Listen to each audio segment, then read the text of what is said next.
घटना लिहिणारे भारतरत्न डॉक्टर बाबासाहेब आंबेडकर हे तुम्हाला सर्वांना माहीत असतीलच. हो मॅम, आम्ही त्यांच्याविषयी संपूर्ण अभ्यास केलाय. खूप छान.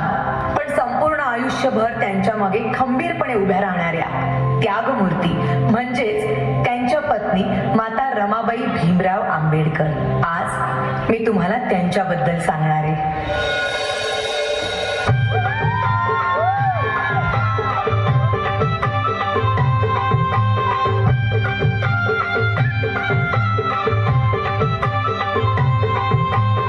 वयाच्या 7व्याच वर्षी त्यांच्या आई वडिलांचं निधन झालं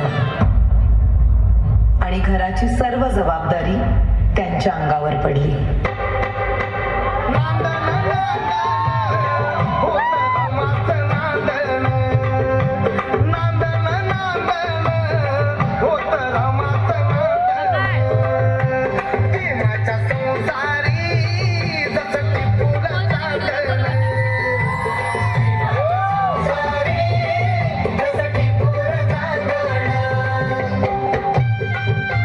त्या काळी बालविवाह ही प्रथा प्रचलित असल्यामुळे वयाच्या 9व्याच वर्षी त्यांचा विवाह भीमराव आंबेडकर यांच्याबरोबर झाला.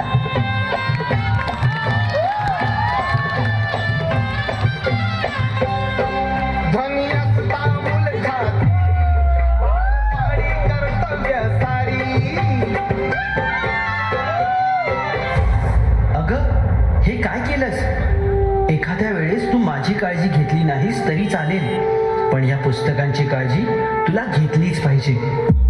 मला माफ करा. जर तू शिकली असतीस तर तुला या पुस्तकांचं मोल कळलं असतं. आणि त्यानंतर बाबासाहेब आंबेडकरांच्या सांगण्यावरून रमाबाईंनी शिक्षण घेण्यास सुरुवात केली.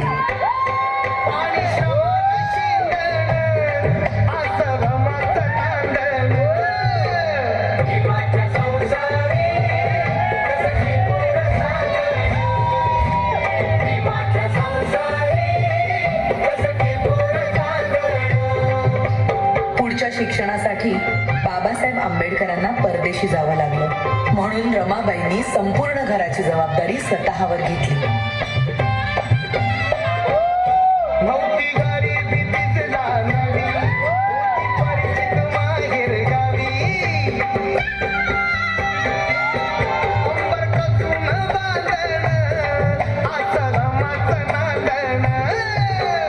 बॅरिस्टरची बायको शेण गोळा करते म्हणून लोक नावं ठेवतील या भीतीने रमाबाई रात्रीच्या काळोखात गौऱ्या थापायच्या आणि पहाट व्हायच्या आधी घरी निघून जायच्या.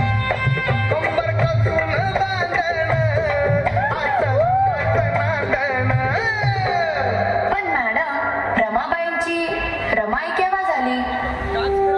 रमाबाईंच्या 5 मुलांपैकी 4 मुलांचा मृत्यू त्यांनी खूप जवळून पाहिला होता. त्यानंतर लहान मुलांना उपाशी पोटी बघणं त्यांना कधीच सहन झालं नाही. अशाच एका वेळी भुकेल्या मुलांची दशा पाहुनी बांगड्या सोन्याच्या रमाईने दिल्या काढून आणि त्या दिवसानंतर सगळी मुलं रमाबाईंना रमाई बोलू लागली.